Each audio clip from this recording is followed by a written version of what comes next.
keterangan Romer, saya tegaskan bahwa saya tidak pernah menggunakan sarung tangan turun dari kendaraan. Di rumah 46. 46, Duren 346. Saat itu terdakwa menggunakan sarung tangan apa? Saya ngelihatnya pas ngambil senjata aja yang mulia. Tapi Iya, menggunakan hitam. sarung tangan apa? Sarung tangan hitam. Sarung tangan hitam.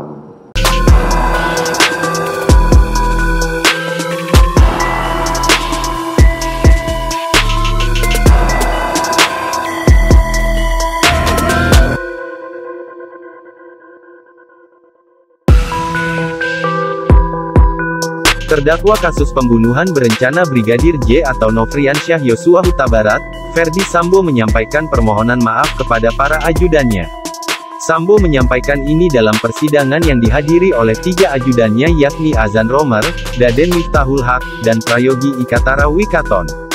Ketiganya dihadirkan jaksa sebagai saksi di persidangan Pengadilan Negeri PN, Jakarta Selatan, Jaksel pada Selasa tanggal 8 November tahun 2022.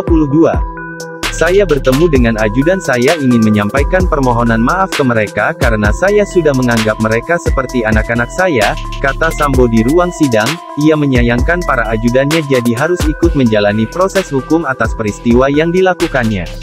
Sambo mengaku sangat menyesalkan kejadian tersebut. Karena peristiwa ini mereka harus diproses, Yogi harus membatalkan pernikahan. Saya sampaikan permintaan maaf ke anak-anak saya ini, kata Sambo. Adapun Ferdi Sambo didakwa memerintahkan Baradae atau Richard Eliezer menembak Brigadir J hingga tewas. Saat itu, Sambo menjabat Kepala Divisi Profesi dan Pengamanan, Kadif Propam Polri. Dalam kasus ini, Sambo dan istrinya, Putri, didakwa melakukan pembunuhan berencana terhadap Brigadir J bersama dengan Richard Eliezer, Ricky Rizal, dan Kuat Ma'ruf. Mereka yang melakukan, yang menyuruh melakukan, dan turut serta melakukan perbuatan, dengan sengaja, dan dengan rencana terlebih dahulu merampas nyawa orang lain, papar jaksa saat membacakan dakwaan Eliezer di PN Jakarta Selatan, Selasa tanggal 18 Oktober tahun 2022, pembunuhan Yosua disebut terjadi akibat cerita sepihak istri Ferdi Sambo, Putri Chandrawati yang mengaku dilecehkan Yosua di Magelang. Kemudian, Ferdi Sambo marah dan merencanakan pembunuhan terhadap Yosua yang melibatkan Richard, Ricky, dan Kuat.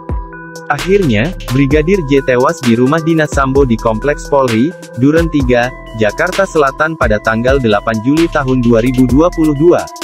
Dari peristiwa tersebut, Richard Eliezer, Sambo, Putri, Ricky dan Kuat didakwa melanggar pasal 340 KUHP subsider pasal 338 KUHP JO pasal 55 ayat 1, pertama KUHP JO pasal 56 pertama Kitab Undang-Undang Hukum Pidana KUHP, kelimanya terancam pidana maksimal hukuman mati, penjara seumur hidup atau selama-lamanya 20 tahun. Bapak turun, setelah turun, saya melihat senjata yang jatuh yang mulia. Senjatanya jatuh. Siap yang mulia. Senjata apa itu? Seingat saya HS yang. Seingat saudara HS. Senjata yang jatuh itu bukan senjata HS, tapi senjata pribadi saya, Combat Wilson, yang mirip tadi disampaikan. Pada waktu di dalam mobil saudara tahu nggak kapan dia mengenakan sarung tangan itu? Tidak tahu yang mulia. Tidak tahu. Yang saudara tahu saat dia keluar dia sudah menggunakan sarung tangan. Pas ngambil senjata yang jatuh yang Pas mulia. ngambil senjata yang jatuh. Padahal diketahui, saudara ketahui pada waktu berangkat terdakwa Ferdi Sambo belum menggunakan sarung tangan. Siap, tidak menggunakan sarung tangan. Oke. Kemudian untuk keterangan Romer, saya tegaskan bahwa saya tidak pernah menggunakan sarung tangan turun dari kendaraan.